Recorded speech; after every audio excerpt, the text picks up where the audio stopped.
সাপ, এই শব্দটা শুনলেই মনের মধ্যে এক ধারণা তৈরি হয়।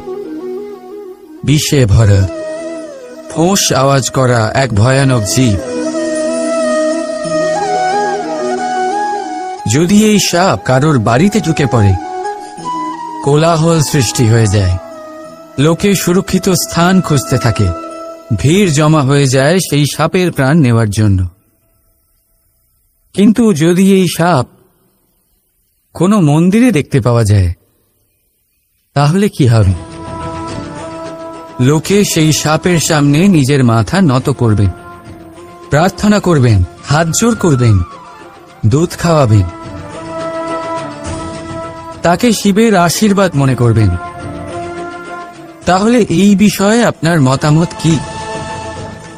ভাবুন, মানুষগুলো সেই একই ছিল, সাপও সেই একই। তাহলে পরিস্থিতিতে এত তফাৎ কেন? কোথাও সেই সাপের প্রাণ নেওয়া হচ্ছে, আবার কোথাও সেই সাপকে পুজো করা হচ্ছে।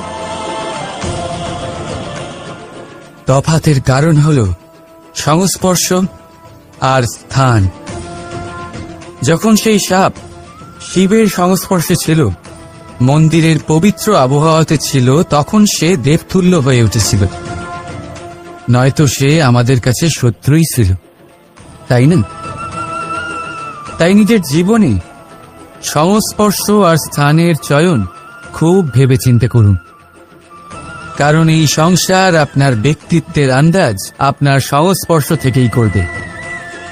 আর হ্যাঁ, এখানে বিষয় ধনী বা গরিবের নয়, এখানে বিষয় হল সংস্কারী আর সদাচারীর সঙ্গে। সদাচারীর সঙ্গ সবসময় সম্মানের কারণ হয়। রাধা রাধা। জীবনে কখনো কখনো আপনি কি অর্জন করেছেন, তার থেকেও বেশি গুরুত্বপূর্ণ হলো এটা যে আপনি কি ত্যাগ করেছেন। কিন্তু কোন কোন বিষয়ে সাবধান থাকতে হবে তা মন দিয়ে শুনুন। জীবনে যখনই আপনি আপনার লক্ষ্য স্থির করবেন, তখন ভ্রম থেকে সাবধান থাকুন, কারণ তা আপনাকে লক্ষ্যভ্রষ্ট করে দিতে পারে। যখন যাত্রা করবেন, তখন আলস্য থেকে সাবধান থাকুন, কারণ সেটা আপনাকে আপনার যাত্রা পূরণ করতে দেবে না। যখনই ন্যায় করবেন, তখন বন্ধুদের থেকে সাবধান থাকুন, কারণ তারা আপনার ন্যায় করার ক্ষমতা দুর্বল করে দিতে পারে।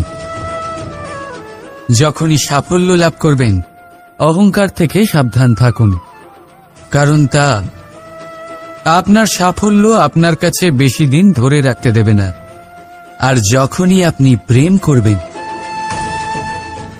নিজের থেকে সাবধান থাকুন, কারণ আমি আপনাকে কখনো আমরা হতে দেবে না।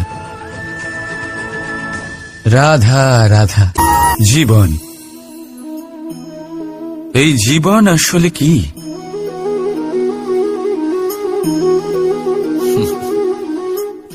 এই প্রশ্ন সবার মনেই এসে থাকে। সবার মন এই প্রশ্নের জন্যই চিন্তিত থাকে। এই জীবন আসলে কি? এর উদ্দেশ্য আসলে কি? কি করা যেতে পারে এই জীবনে? এই জীবন কি কিছু পাওয়ার, নাকি এই জীবন কিছু হারাবার? এই জীবন কি আসলে সেটাই যেখানে আমাদের পরমাত্মার খোঁজ করা উচিত, নাকি আমাদের ধাবিত করা উচিত নিজেদের স্বপ্নের লক্ষ্যে? এই জীবন আসলে কি?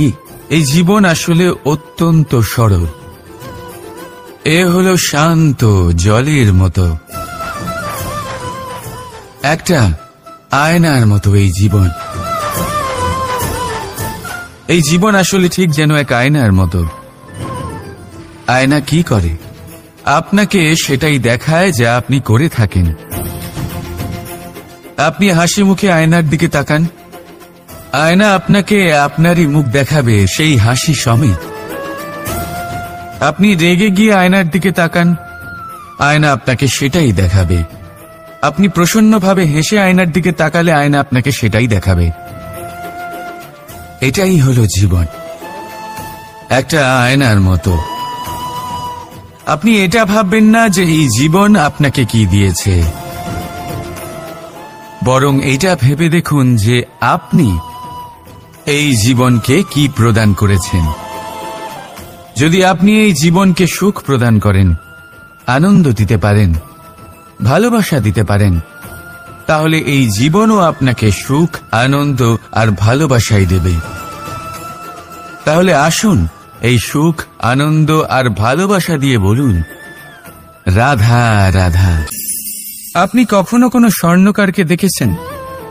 সোনা তারই হয়, গয়না বানানোর শিল্প তারই হয়। তাও ও বারবার সোনাকে গরম করে, হাতুড়ি নিয়ে বারবার তার উপরে প্রহার করে। কিসের জন্য? যাতে সে সেই স্বর্ণকে কুন্দন বানাতে পারে, প্রত্যেক আঘাতের সাথে তার মধ্যে থেকে খাদ বের করতে পারে।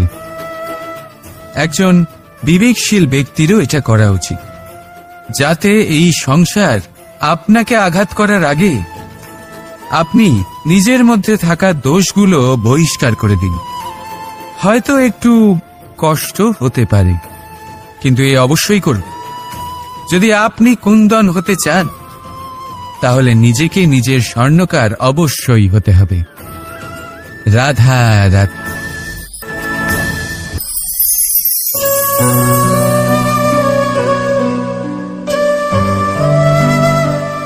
নারী,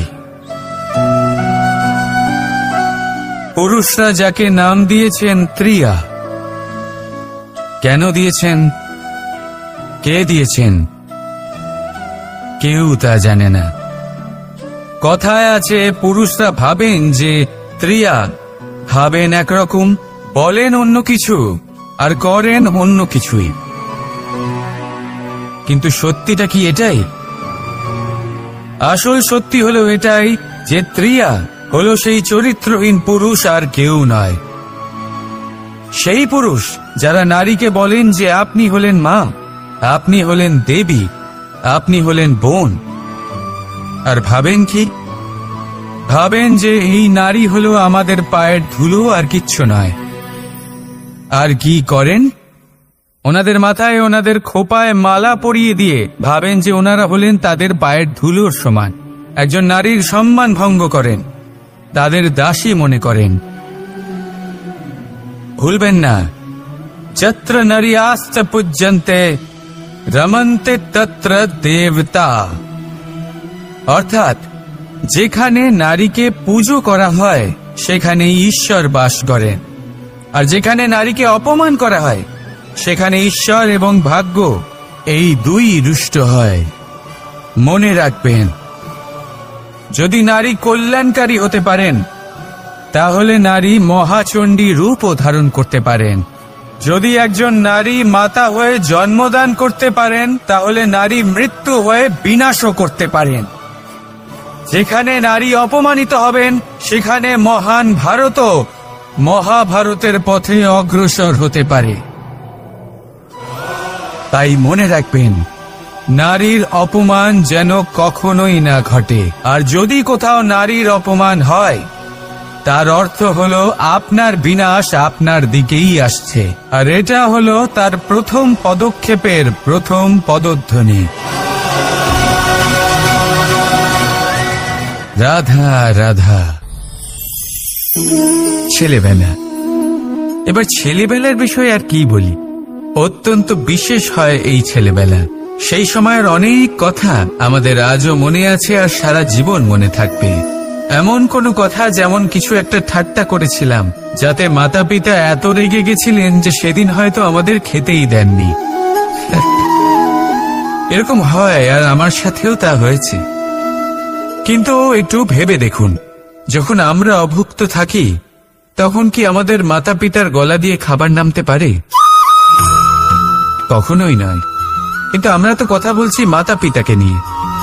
কিন্তু যদি আমরা নিজেদের কথাও বলি, আমরা যদি কখনো জানতে পারি, কোনো ভিক্ষুকের বিষয় জানতে পারি যে সে অভুক্ত রয়ে গেছে, তখনও আমাদের গলা দিয়ে খাবার নামে না। আর এই যে কথাটা, যখন সমাজে খুব বড় কোনো বিপদ আসে, তখন এই কথা আমাদের কাছে স্পষ্ট হয়ে যায়। যেমন ধরুন কোনো মহাযুদ্ধ বা মহামারী হয়, তখন মন অশান্ত হয়ে ওঠে। আর তখন যদি আপনি মনে শান্তি পেতে চান, তো একটাই মন্ত্র রয়েছে, সেবা করুন। যতটা পারবেন ততটা সেবা করুন। এই সমাজে কত সংখ্যক মানুষ রয়েছেন যারা খালি পেটে শুয়ে পড়েন, কিন্তু যদি আমাদের মধ্যে প্রত্যেক মানুষ চেষ্টা করেন, সঠিকভাবে চেষ্টা করেন, তাহলে কোনো মানুষ অভুক্ত থাকবেন না। এক অত্যন্ত গুরুত্বপূর্ণ কথা মনে রাখবেন, কোনো দরিদ্র, কোনো অভুক্তকে খেতে দেওয়া তা হলো ঈশ্বরকে ভোগ নিবেদন করার থেকেও মহান কার্য। কারণ ঈশ্বর গরিব মানুষের প্রার্থনায় বাস করেন।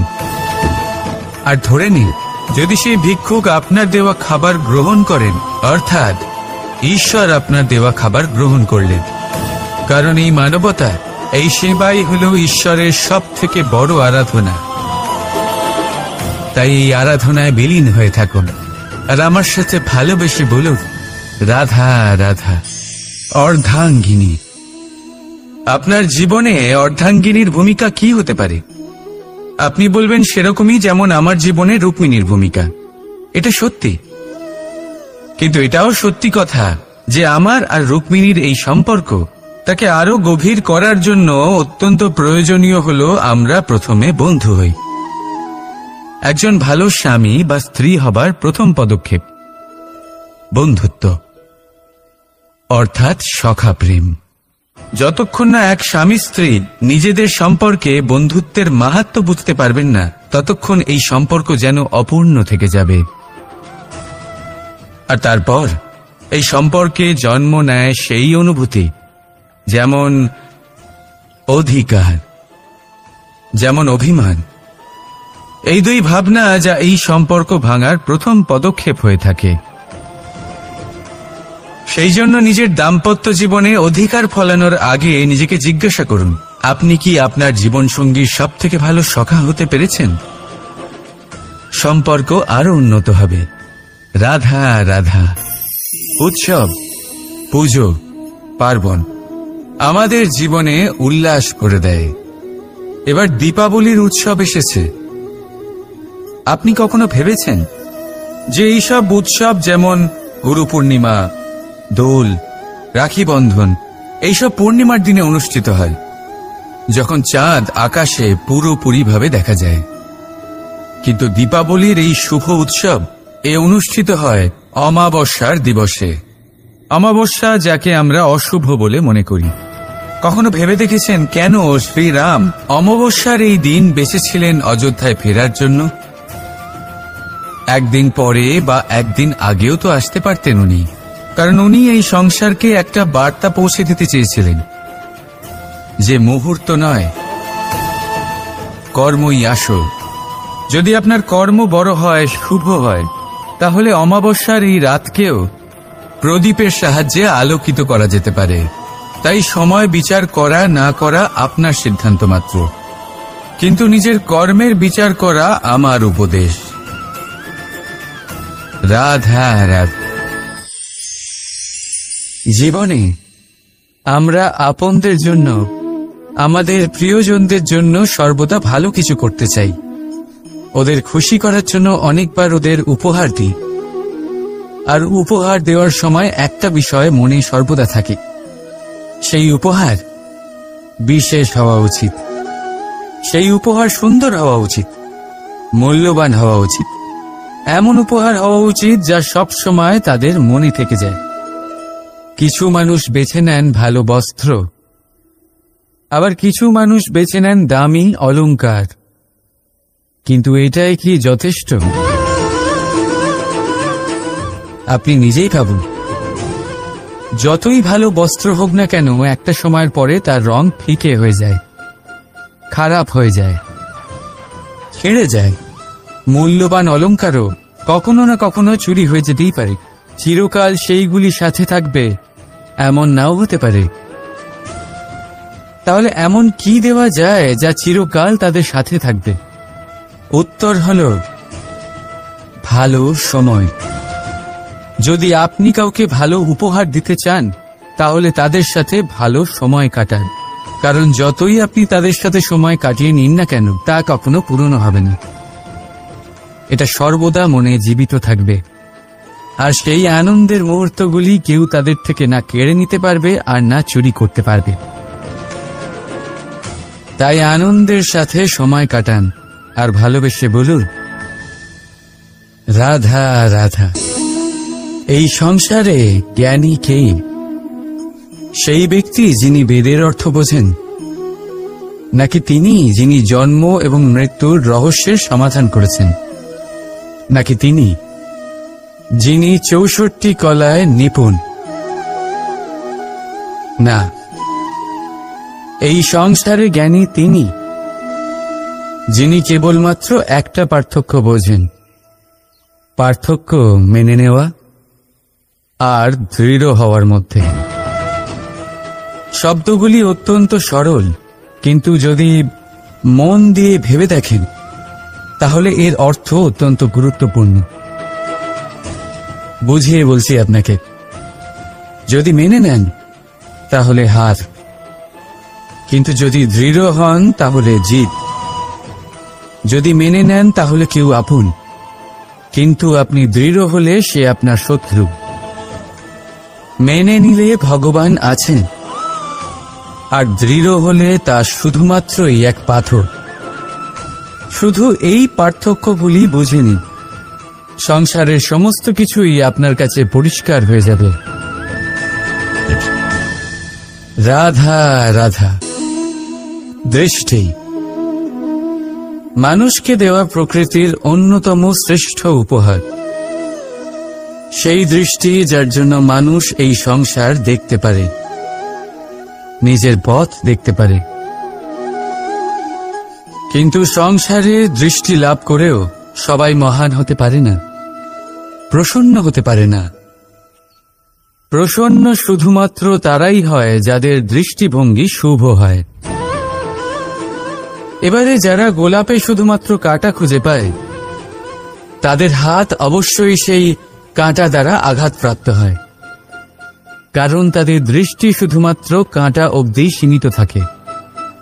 কিন্তু সুগন্ধ প্রস্তুতকারক পাপড়ি অবশ্যই খুঁজে বার করেন। কেন? একটু ভেবে দেখুন। যারা অন্ধকারে আলো পেতে চান, তাদের কাছে প্রদীপ ও সূর্যের মতো মনে হয়,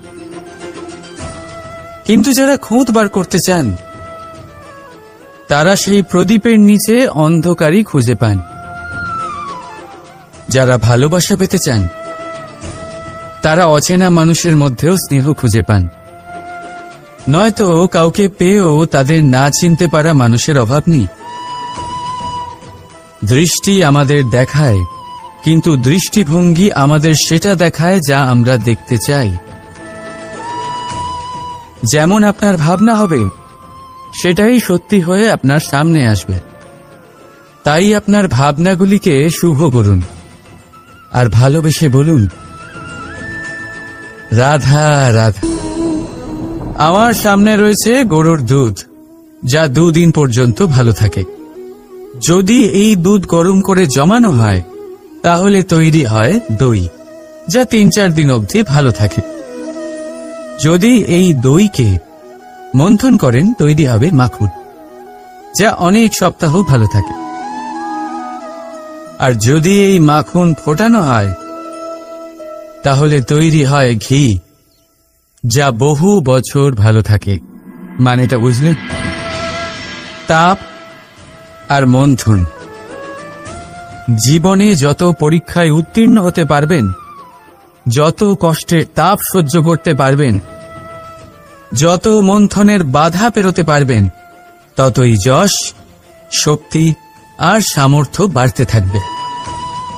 তাই কর্ম করুন, কঠিন বাধার সম্মুখীন হন, আর মন্থন করে মন শুদ্ধ রাখুন। মন প্রসন্ন হয়ে বলবে, রাধা রাধা।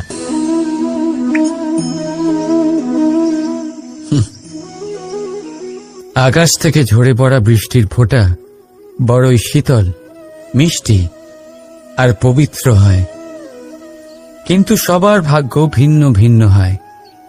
এবারে দেখুন, যদি কোনো ফোঁটা কলা পাতায় পড়ে তা শিশির হয়ে থেকে যায়। প্রকৃতির সৌন্দর্য বাড়ায়, প্রাণীদের তৃষ্ণা মেটায়। যদি কোনো ফোঁটা ঝিনুকে পড়ে তা মুক্ত হয়ে যায়, আর যদি কোনো ফোঁটা সাপের মুখে পড়ে তাহলে তা বিষ হয়ে যায়। এখানে সবার উৎপত্তি একই, কিন্তু গুণ ভিন্ন ভিন্ন হয়।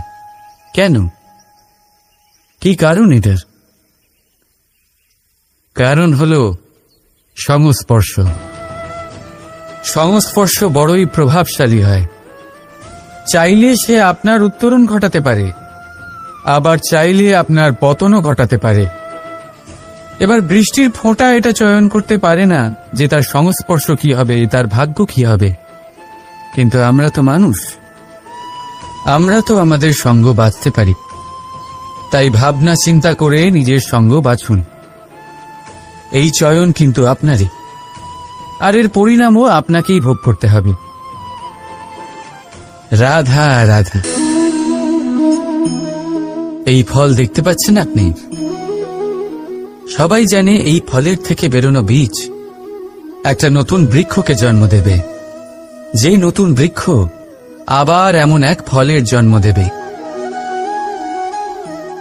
কিন্তু আপনি কি কখনো ভেবে দেখেছেন ফল আর বীজের সম্পর্ক এতই গভীর, অথচ বৃক্ষের মূল আর বৃক্ষের শাখার মধ্যে এত দূরত্ব কেন? কারণ দূরত্ব অতি আবশ্যক। যদি আপনি কাউকে নিজের কাছে চিরকালের জন্য রাখতে চান, তখন তাদের থেকে দূরত্ব কিছু সময় দরকারি। এই দূরত্বই হলো সেই কারণ যার জন্য আপনি আপনার সঙ্গীর মাহাত্ম্য বুঝতে পারেন। এই দূরত্বের জন্যই আপনি আরো প্রেরণা পান যাতে তাদের সাথে আবার দেখা হয়। আর সেই জন্য মনে রাখবেন, দূরত্ব কখনোই খারাপ নয়। ফলের থেকে বীজের এই দূরত্বই নতুন ফল হওয়ার কারণ হয়ে দাঁড়ায়। প্রেমের আসল পরীক্ষা হয় এই দূরত্ব দিয়েই। তাই দূরত্বের সাথেও প্রেম করুন, আর ভালোবেসে বলুন, রাধা রাধা। আসতে চলেছে দোল উৎসব। দোল অর্থাৎ রং, দোল অর্থাৎ প্রেম, দোল অর্থাৎ রাধা কৃষ্ণ। কখনো ভেবেছেন কেন এই দোল উৎসব রাধা কৃষ্ণের সাথে জড়িত? উত্তর সহজ। রাধা আর কৃষ্ণ পৃথিবীতে এসেছে প্রেম শেখাতে, আর পৃথিবী তৈরি হয়েছে পঞ্চরঙের পঞ্চ পদার্থ দিয়ে: ভূমি, বায়ু, অগ্নি, জল আর আকাশ। দোলের এই উৎসব না শুধুমাত্র রাধা আর কৃষ্ণের প্রেমের প্রতীক, বরং পৃথিবীতে এই পঞ্চ পদার্থের মিলনেরও প্রতীক। সেই পদার্থ যা না কেবল এই পৃথিবী তৈরি করে, বরং সেই মানুষদেরও সৃজন করে যারা এই পৃথিবীতে বাস করে। আর যখন মানুষ একে অপরকে দোলের রঙে রাঙিয়ে দেয়, তখন কাউকে আলাদা দেখতে লাগে না, সবাইকে একরকম লাগে। কারোর মুখ দেখা যায় না, যদি কিছু দেখা যায় তা শুধু এই রং। প্রেমের রং, উল্লাসের রং, পৃথিবীর নির্মাণকারী পঞ্চ পদার্থের রং। তাই বয়ে যান এই রঙের নদীতে, আর গড়ে তুলুন এই সম্পর্ক এক নতুন উদ্যম। শুভ দোল যাত্রা। আর হ্যাঁ, ভালোবেসে বলুন, রাধা রাধা। রাধার সাথে যখন আমি ফুলের দোল খেলেছিলাম, তখন সেই অনুভূতি অন্যরকম ছিল। পুষ্প মানে ফুল, তাদের উপরে বর্ষানো হয় যারা বিজয়ী হয়ে ফেরেন, যাদের পদক্ষেপ শুভ হয়, যারা পবিত্র হন। এবার যে প্রেমিক নিজের প্রেমিকার হৃদয় হরণ করে নেয়, তার থেকে বেশি শক্তিশালী কে? যে নিজের আগমন দ্বারা আমাদের জীবন ধারা পাল্টে দেয়। তার থেকে বেশি শুভ কি? আর যে এসে আমাদের মনের কষ্ট লাঘব করে তাতে প্রেমের রং ভরে দেয়, তার থেকে বেশি পবিত্র কে? তাই সেই প্রত্যেক ব্যক্তি যিনি আপনার কাছে প্রিয়, যাদের আপনি ভালোবাসেন, তা তিনি আপনার মা হন, বাবা হন, বন্ধু হন, ভাই বোন হন, গুরু হন, তাদের উপরে পুষ্প বর্ষালে না শুধুমাত্র আপনার মান বাড়ে, বরং তাদের মনও আনন্দে ভরে যায়। কারণ রঙের সাথে যখন সুগন্ধ মিশে যায়, তখন আনন্দ দ্বিগুণ নয়, শতগুণ বেড়ে যায়। রাধা রাধা। প্রত্যেক মানুষ নিজের জীবনে দুঃখ অনুভব করেন। প্রত্যেকের দুঃখ আলাদা হতে পারে। কারোর মনে এই দুঃখ থাকে যে সে তার বাবা মায়ের সব ইচ্ছে পূরণ করতে পারেননি। কেউ এটা ভেবে দুঃখ পান যে সে চিরকাল সদাচার করেছেন, সৎকর্ম করেছেন, কিন্তু তাও তাকে দুরাচারী বলে মনে করা হয়। কেউ এটা ভেবেও দুঃখ পান যে তার সামনে যে ব্যক্তি রয়েছেন তার চোখে তিনি শত্রু হয়ে উঠেছেন বা দুষ্ট হয়ে উঠেছেন, যেখানে তিনি হয়তো কোনো অনুচিত কাজই করেননি। এবার এই সমস্ত বিষয় নিয়ে ভেবে নিজের ব্যক্তিত্ব নিয়ে সন্দেহ প্রকাশ করবেন না। যদি নিজের ব্যক্তিত্ব নিয়ে কোনো সন্দেহ থেকে থাকে, তাহলে কর্ম সংক্রান্ত প্রশ্ন করুন যে আপনি যা করেছেন তাতে কি উচিত ছিল, কি অনুচিত ছিল। যেটা প্রয়োজন সেটা এটা বোঝার যে আপনার অন্তর্মন, আপনার বিবেক আপনাকে কি বলছে, আর আপনার অন্তর্মন আর আপনার বিবেক আপনাকে যেটা করতে বলবে শুধু সেটাই করুন। আর তারপরে এই সংসার কি বলবে, কি ভাববে সেসব নিয়ে ভাবতে যাবেন না। কারণ এই সংসার তো ঈশ্বরকেও প্রশ্ন করে থাকে, ঈশ্বরকেও দোষী মনে করে। কখনো কখনো যখন কোনো ঘটনা মানুষের ইচ্ছা অনুযায়ী ঘটে না, তখন মানুষ এটা বলে যে হে ঈশ্বর, আপনি আমার পাশে থাকলেন না, আপনি বড়ই কঠোর, এটা আপনার দোষ। যেখানে বেশিরভাগ সময় হয়তো সে নিজেই নিজের কর্মফল ভোগ করছে। আর কখনো কখনো ঈশ্বর হয়তো তার জন্য আরো ভালো কোনো পরিকল্পনা করে রেখেছেন, কিন্তু মানুষ এটা বুঝতে পারে না। তাই দিনের শেষে যেটা প্রয়োজন সেটা হলো নিজের মনের কথা বুঝতে হবে। আপনার বিবেক কি বলছে শুধু সেটাই করুন, আর সামনে এগোতে থাকুন। আমার সাথে ভালোবেসে বলুন রাধা রাধা। পরিবর্তন, এটা হলো সৃষ্টির অমূল্য নিয়ম। এই সংসারে সবকিছু সময়ান্তরে পরিবর্তিত হয়, এই সময়ও পরিবর্তিত হয়। পরিবর্তন চিরকাল হয়ে এসেছে আর চিরকাল হতে থাকবে। কিন্তু এবার আমরা সেই পরিবর্তন কিভাবে লাভ করব, যেটা আমাদের প্রয়োজন, যেটা আমরা চাই। আমরা জীবনে বিকাশ চাই। এই বিকাশ কিভাবে লাভ করতে পারি? এই প্রকৃতি কিন্তু আমাদের অত্যন্ত উত্তম উদাহরণ দিয়ে বুঝিয়েছে। একটি বিন্দুর উদাহরণ দিয়েছে যা ভবিষ্যতে একটা বিশাল নদীর আকার ধারণ করে। এটা কিভাবে হয়? মেঘ থেকে একটি বিন্দু ঝরে পড়ে সেই পর্বতের ওপর যেখানে হিম আছে। সেই হিমের সংস্পর্শে আসা মাত্র সেই বিন্দুর সাথে আরো বেশ কিছু বিন্দু যুক্ত হয়। তারপর তারা অগ্রসর হয়, আরো কিছু বিন্দু যুক্ত হয়, আস্তে আস্তে একটা ক্ষীণ ধারার রূপ ধারণ করে, এবং সেটাই ভবিষ্যতে আরো এগোতে থাকে। অনেকটা যাওয়ার পর যখন অনেক সংখ্যক বিন্দু একসাথে যুক্ত হয়, তখন সেটা বিশাল নদীর আকার ধারণ করে। এবার আমরা মানুষ বলে আমাদের সাথে এই নিয়মের অন্যথা হয় তা নয়। আমরাও এই প্রকৃতির অংশ, আমাদের ক্ষেত্রেও একই নিয়ম প্রযোজ্য। যখন পরিশ্রম করে অনেক সংখ্যক বিন্দু আমরা একত্রিত করব, তখনই পরিবর্তনের নদী প্রবাহিত হবে। প্রয়োজন হল নিরন্তর পরিশ্রম করা এবং ধৈর্য ধরা। এটা করতে থাকুন, জীবনে সবকিছু লাভ করতে পারবেন। কারণ প্রকৃতি আমাদের এটাই শিখিয়েছে, আর আমরা এই ব্রহ্মরই একটি অংশ, যার দ্বারা এই ব্রহ্মাণ্ড নির্মিত। আসুন আমার সাথে ভালোবেসে বলুন, রাধা রাধা। কখনো এই প্রকৃতির দিকে তাকিয়ে থাকবেন। এই প্রকৃতি অনেক ধরনের শিক্ষা দেয়। কোন একটা গাছকে দেখুন, কিভাবে সে মাটি থেকে জল শুষে নেয়। সে ঝড় হোক বা হোক কড়া রোদ, সব সহ্য করে এবং অবশেষে সে ফল ধারণ করে। আর সেই ফল উৎপন্ন করার পরে সে ফল কিন্তু সে নিজে গ্রহণ করে না, এই সংসারকে প্রদান করে, যাতে পশু পাখি মানুষ তারা এই ফল গ্রহণ করে শক্তিশালী হয়ে উঠতে পারে, সুস্থ থাকতে পারে।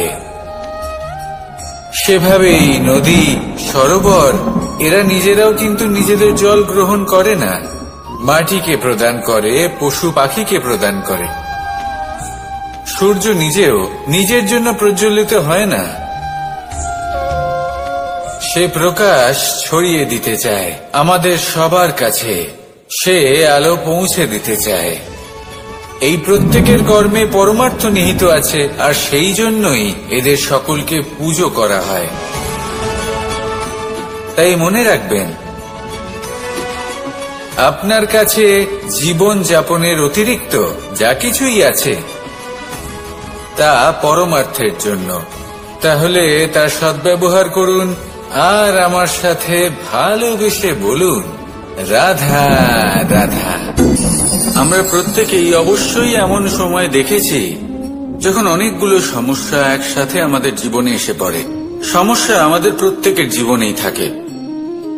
আমরা তার সমাধান খুঁজতে চেষ্টা করি, কখনো সমাধান খুঁজে পাই, আবার কখনো যতই চেষ্টা করি না কেন কোনো সমাধান খুঁজেই পাই না। আর যখন এটা হয় তখন মানুষ অত্যন্ত বিচলিত হয়ে পড়েন। নিজের আত্মীয় স্বজন, নিজের বন্ধু বা সংসার, এদের ওপরে এই দোষ চাপিয়ে দেন যে এদের জন্যই এই সমস্যা এসেছে। এবার যদি আমি আপনাকে কোনো পরামর্শ দিই, তাহলে এটাই বলবো যে দৃষ্টিভঙ্গি পাল্টে দেখুন। এই দৃষ্টিভঙ্গি দিয়ে দেখুন যে এই সংসারে যে সমস্যায় আসুক না কেন তার জন্য কেউ দোষী নয়, না আপনি না অন্য কেউ। এই পুরো খেলাটাই আপনার মানসিকতা, আপনার দৃষ্টিভঙ্গি, আপনার মনে।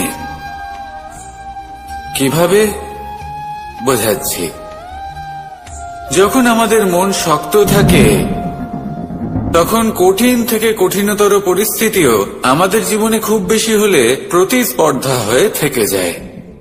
সেখানে যদি আমাদের মন দুর্বল থাকে তখন অল্প কঠিন পরিস্থিতিও আমাদের কাছে খুব বড় সমস্যা হয়ে যায়, তাই না?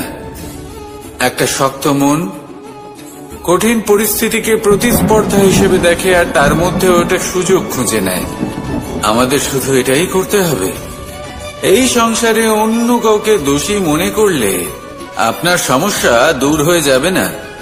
সেই জন্য এই সংসারকে দোষ দেওয়ার বদলে এই সমস্যার মূলে চলে যান, সেটাকে বুঝুন, নিজের এই মনকে শক্ত করে তুলুন। যদি আপনার মন শক্তিশালী হয় তাহলে এই সংসারে অনেক বড় বড় কঠিন থেকে কঠিনতর পরিস্থিতিও যদি আসে, আপনার জীবনে যতই বড় বড় সমস্যা আসুক না কেন আপনার লক্ষ্য লাভে বাধা দিতে পারবে না।